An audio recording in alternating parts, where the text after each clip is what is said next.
ನೀವು ಸಂಘಟಿತರೆ ಯಾವಾಗ ಆಗ್ತಿರ್ಲೆ ನಿಮ್ಮ ಕೆಲಸ ಹಾಕೋ. ನೀವು ಸಮಾಜವನ್ನ ಸಂಘಟಿತಿರ್ಲೆ ಅವಾಗ ರಾಜಕಾರಣಿಗಳು ಎಲ್ಲರೂ ಬಗ್ತಾರೆ ನಿಮಗೆ. ಅದಕ್ಕ ದಯವಿಟ್ಟು ಈ ಸಮಾಜದ ಹಿರಿಯರಿಗೆ ಎಲ್ಲ ತಾಯಂದಿರಿಗೆ ನಿಮ್ಮ ಸಮಾಜವನ್ನು ತಾಲೂಕು ವೈಸ್ ಸಂಘಟನೆ ಇರಬೇಕು. ಅದ್ರಾಗ ಈ ಸಮಾಜದೊಳಗ ಒಂದ್ 10 ಜನ ಕಮಿಟಿ ಮಾಡಿ ಹಿರಿಯರನ್ನ ಮಾಡಿ ಆ ಸಮಾಜದವ್ರು ಹೆಂಗಿರ್ಬೇಕಪ್ಪ ಅಂದ್ರ ಯಾರೇ ಸಮಾಜಕ್ಕೆ ಕಷ್ಟ ಪಷ್ಟ ಬಂದ್ರು ಅವ್ರು ನೋಡ್ತಿರ್ಬೇಕು. ಒಬ್ರು ಶ್ರೀಮಂತರು ಇರ್ತಾರೋ, ಒಬ್ರು ಬಡವರು ಇರ್ತಾರೋ, ಎಲ್ಲರನ್ನೂ ವಿಚಾರ ಮಾಡಿ ಸಮಸ್ಯೆಗಳ ಬಗೆಹರಿಸುವಂತ ವ್ಯಕ್ತಿಗಳನ್ನ 10 ಮಂದಿ ಕಮಿಟಿ ಮಾಡೋದು ಹೇಳಕ್ ಇಷ್ಟಪಡ್ತೇನೆ ಹಳೆಯ ಸಮಾಜದವ್ರಿಗೆ. ನಾ ಏನಾದ್ರು ನಿಮ್ಮ ಸಮಾಜದವ್ರಿಗೆ ಯಾರಿಗಾರ ತೊಂದರೆಗಳು ಮತ್ತ ನೀವು ಹಳೆಯ ಸಮಾಜದವ್ರಿಗೆ ಎಲ್ಲರ ಜೊತೆ ಒಂದು ಒಳ್ಳೆ ಒಡನಾಟ ಇಟ್ಕೊಂಡು ಹೋದವ್ರು ಇವ್ರು. ಅದಕ್ಕ ದಯವಿಟ್ಟು ನೀವು ಸಂಘಟಿತರು ಆಗಬೇಕಂತೇಳಿ ನಾ ನಿಮ್ಮೆಲ್ಲರಲ್ಲಿ ಕಳಕಳಿಂದ ಕೇಳ್ಕೊತೇನೆ. ನಾನು ಒಬ್ಬ ನಿಮ್ಮ ಹರಳೆಯ ಸಮಾಜದಾಗ ಒಬ್ಬ ಸದಸ್ಯನ ತಿಳ್ಕೊರಿ. ನಿಮ್ಮ ಕಷ್ಟಗಳು ಬಂದಾಗ ನನಗೆ ಯಾವಾಗ ಇದ್ರು ಒಂದ್ ಫೋನ್ ಕರೆ ಮಾಡ್ರಿ, ನಾ ಯಾವತ್ತೂ ನಿಮ್ ಜೊತೆ ಇರ್ತೀನಿ ಅನ್ನುವಂತ ಮಾತನ್ನ ಹೇಳಕ್ ಇಷ್ಟಪಡ್ತೀನಿ. ಸರ್ಕಾರ ನಮ್ದೇ ಇರುವುದರಿಂದ ನಮ್ಮ ಕಡೆಯಿಂದ ಸರ್ಕಾರದಿಂದ ಲಾಭಗಳೇನಾದ್ರೂ ಇದ್ರೆ ನಾನು ಯಾವತ್ತೂ ನಿಮ್ಮ ಸರಳೆಯ ಸಮಾಜದವರಿಗೆ ನಾನೊಬ್ಬ ಸೈನಿಕನಾಗಿ ಕೆಲಸ ಮಾಡ್ತೇನೆ ಅನ್ನುವಂತ ಮಾತನ್ನ ಹೇಳಕ್ ಇಷ್ಟಪಡ್ತೀನಿ. ನೀವು ಯಾವ್ದು ಕೆಲಸ ತಗೊಂಬರ್ರಿ, ನಾನು ಪಕ್ಷ ನೋಡಂಗಿಲ್ಲ, ಜಾತಿ ನೋಡಂಗಿಲ್ಲ, ಎಲ್ಲರದು ಕೆಲಸ ಮಾಡೋ ಸ್ವಭಾವ ನನ್ನ ಕಡೆ ಐತಿ. ನಿಮ್ಮ ಹರಳೆಯ ಸಮಾಜ ಜೊತೆ ನಾನು ಒಬ್ಬ ಸದಸ್ಯನಾಗಿ ನಿಮ್ ಜೊತೆ ಇರ್ತೀನಿ ಅನ್ನುವಂತ ಮಾತನ್ನ ಹೇಳಕ್ ಇಷ್ಟಪಡ್ತಾನು. ಯಾಕಂತಂದ್ರ ಹರಳೆಯವರು ಬಸವಣ್ಣನ ಅವ್ರಿಗೆ ಹರಳೆಯವ್ರ ಕೆಲಸ ಏನಂದ್ರ ಪಾದರಕ್ಷೆಯನ್ನ ತಯಾರು ಮಾಡುವಂತದ. ಪಾದರಕ್ಷೆ ತಯಾರು ಮಾಡಿ ಜನರಿಗೆ ಕೊಡುವಂತವ್ರವ್ರ.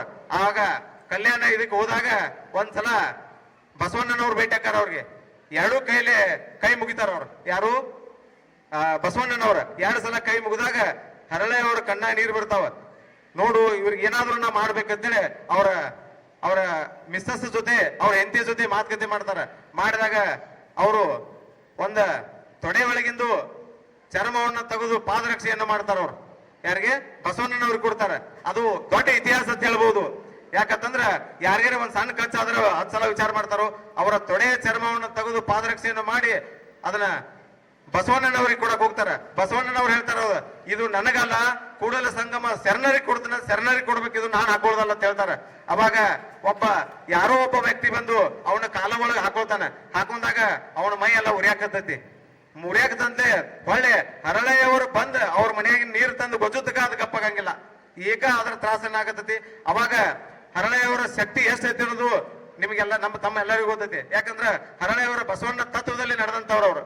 ಈಗಾದ್ರೂ ಸೇಡಂ ತಾಲೂಕದಲ್ಲಿ ಒಂದು ಬಿಸಿರಿಗೆ ಇದ್ರೊಳಗ ಇನ್ನೊಂದು ಪಾದರಕ್ಷೆ ಉಳ್ದಾವ. ಅದನ್ನ ಇನ್ನೊಂದು ಪೂಜೆಗಳು ಮಾಡ್ತಾರೆ. ನಿಮ್ಗೆ ಗೊತ್ತಿರ್ಬಹುದು ಎಲ್ಲರಿಗೂ. ಯಾಕಂದ್ರ ಅದೊಂದು ಇತಿಹಾಸ ಅಂತ ಹೇಳ್ಬೋದು. ಹರಳೆಯವ್ರು ಹೆಂಗಿದ್ರಪ್ಪ ಅಂದ್ರ ಅವ್ರ ಕಡೆ ಕಷ್ಟ ಸುಖ ಬಂದವ್ರಿಗೆ ಯಾರಿಗಾರ ಸಮಾಜ ಜೊತೆ ಹೊಂದಾಣಿಕೆ ಆಗಿರುವಂತ ಸಮಾಜ ಅದು. ಅದಕ್ಕ ನೀವು ಎಲ್ಲರೂ ಹರಳೆಯನ ತರ ನೀವೆಲ್ಲರೂ ಆಗ್ಬೇಕಂತೇಳಿ ನಿಮ್ಮಲ್ಲಿ ಕಳಕಳಿಂದ ಕೇಳ್ಕೊತೀನಿ. ನಾನು ಈ ಸಮಾಜ ಸಂಘಟನೆ ಒಳಗ ನಾ ಪ್ರತಿ ವರ್ಷ ಹೇಳ್ತಿದ್ನೆ, ನಿಮ್ಮ ಹರಳೆಯ ಸಮಾಜ ಜೊತೆ ನಾ ಬಹಳ ಒಡನಾಟ, ನಂದು ಒಳ್ಳೆ ಒಡನಾಟ ಐತಿ. ಯಾಕಂದ್ರ ನಮ್ಮ ಬೆಳಗಲಿ ಒಳಗೂ ನಮ್ಮ ಸಮಾಜದ ಇಲ್ಲೇ ಮಲಾವಡಿ ಅಂತೇಳಿ ನಮ್ಮ ಕ್ಲಾಸ್ಮೇಟ್ ಅವರು ಅವರಪ್ಪಾರ ದೊಡ್ಡ ಹಿರಿಯರ್ ನಮ್ಮ ಊರಾಗ. ಒಳ್ಳೆ ಒಂದು ದೊಡ್ಡ ಮನಿತಾನ ಅಂದ್ರೆ ಶ್ರೀಮಂತ ಮನಿತಾನ. ಅವರ ಸಬ್ರಷ್ಟಿರ್ದಾರ ಇಲ್ಲೇ ಮೇಡಮ್ ಅವ್ರು, ಕಲಾವತಿ ಮೇಡಮ್ ಅವ್ರು ನಮಗ ಬಹಳ ಬೇಕಾದವರು. ಅದಕ್ಕ ನನ್ನ ಗೆಳೆಯನಾದ ಮಾರುತಿ ಅವರು ವೇದಿಕೆಗೆ ಬರ್ಬೇಕಂತೇಳಿ ನಾ ಕೇಳ್ಕೊತನು. ಅಲ್ಲೇ ಕೂತ್ಬಿಡ್ರಿ ಎಲ್ಲರೂ, ದಯವಿಟ್ಟು ಶಾಂತರಾಗ್ರಿ.